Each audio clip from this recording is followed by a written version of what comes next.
They say the world is changing, but those who know the word know it is not change. It is revelation. The veil is lifting. The war is no longer hidden. This is Forecast, a Christian paranormal podcast for those who refuse to look away. We speak of spirits, signs, dreams, and shadows because Scripture spoke of them first, and because silence in the face of darkness is not wisdom, it is surrender. Take no part in the unfruitful works of darkness, but instead expose them. Ephesians 5:11. Beloved, do not believe every spirit, but test the spirits to see whether they are from God. 1 John 4:1. Not all that is strange is evil. Not all that is unseen is untrue. But every knee will bow, in heaven, on earth, and under the earth, to Jesus Christ, the risen King. This is not for curiosity. This is not for fear. This is a call to repentance, to discernment.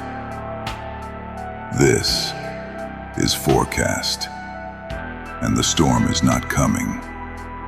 It has already begun. I knew I had entered the water only when resistance ceased to contend with me. There had been no leap, no conscious crossing, only the subtle moment when vigilance relaxed, when the long discipline that had governed me grew momentarily weary. One instant, I stood clothed in obedience, inclined toward the Lord, loving His law, desiring to walk blamelessly. The next, the water held me at the chest, exact and effortless, bearing my weight without summons or strain. I had not come seeking rebellion. I had come worn. The pool was neither cold nor hot. It was accommodating. The tunnel fell silent, not by degrees, but by decision. Sound did not diminish. It withdrew. The drip of stone ceased. Even breath felt intrusive.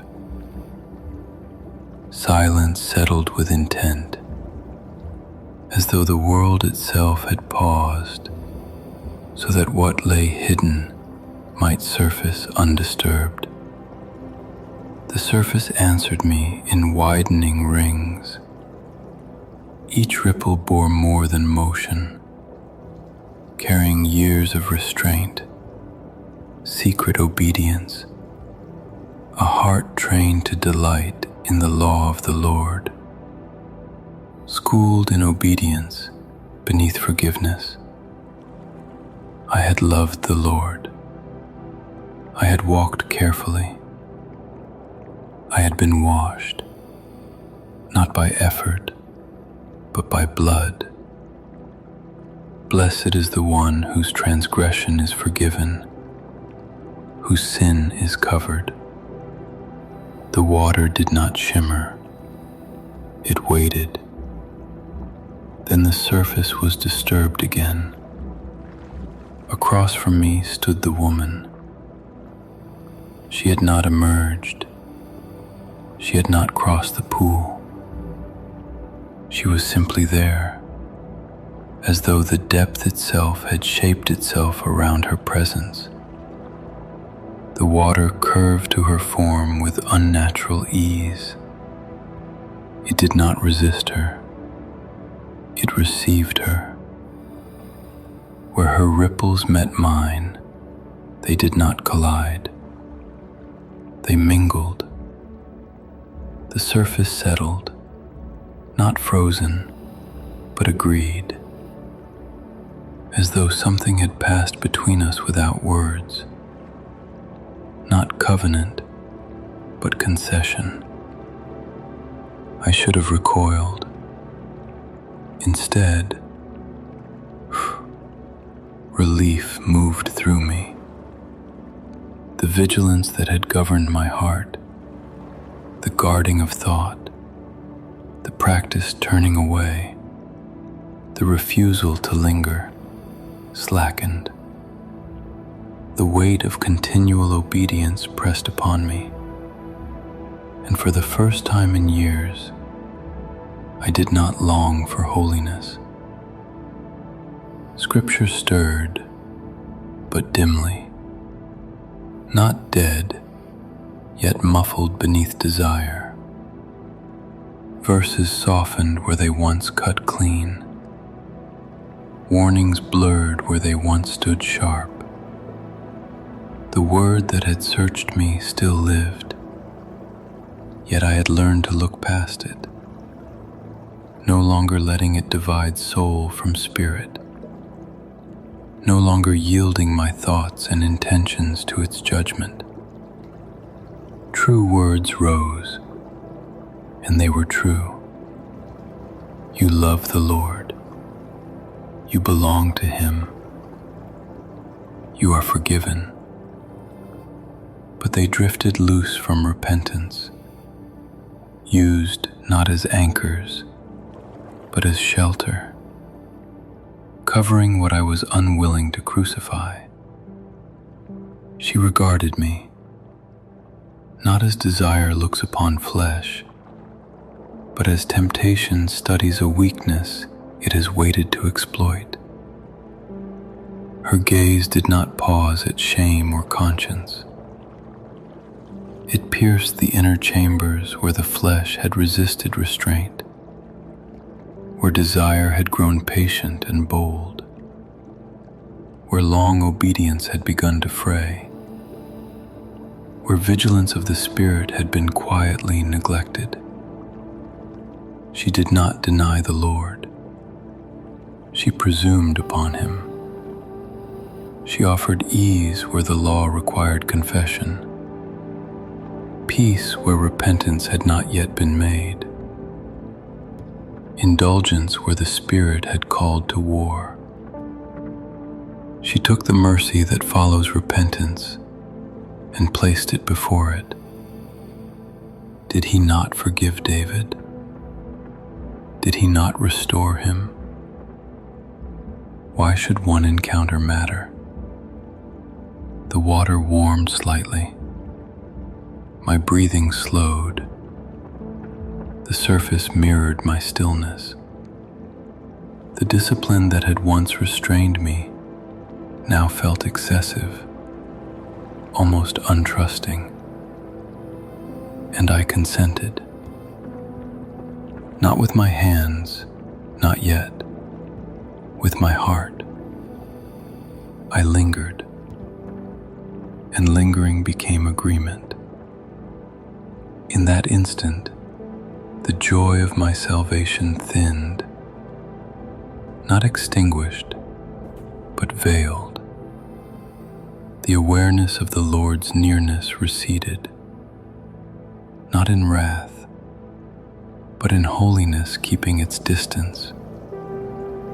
The water withdrew its support and became a witness. Memory rose, not forgiven, not healed, but laid bare before God.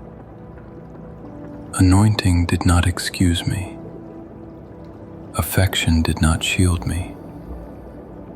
Past obedience did not cancel present sin. Against you, you only, have I sinned and done what is evil in your sight. Her presence hollowed. What had promised rest delivered weight. The water pressed inward. My chest tightened. The peace I had mistaken for rest collapsed into conviction. I tried to speak. No words came. Not because God was absent, but because my heart had grown heavy with unconfessed sin. Shame rose, not the despair of the condemned, but the burning knowledge of betrayal. I had not forgotten the Lord. I had wounded love. The water darkened, the reflection fractured. I saw myself divided, worshipper and transgressor, washed yet stained. Then my knees failed, and from me came a cry, not measured, not dignified, not defended, a cry torn from the depths, like David's. Have mercy on me, O God, according to your steadfast love. Wash me thoroughly from my iniquity, and cleanse me from my sin. The water withdrew, not in rejection, but in answer. I collapsed onto the stone, shaken, undone. The pool behind me returned to stillness, unchanged, untempted, bearing silent witness. She was gone. I lay broken, yet not cast off, disciplined, yet still beloved. Forgiveness was not in question, but fellowship had been wounded. Restoration would require truth. Healing would require humility. Grace had covered me. Consequences would follow me. I rose slowly, carrying a knowledge etched into bone and marrow, that the gravest danger for a forgiven man is forgetting that forgiveness was purchased with blood. Restore to me the joy of your salvation, and uphold me with a willing spirit. Psalm 51:12.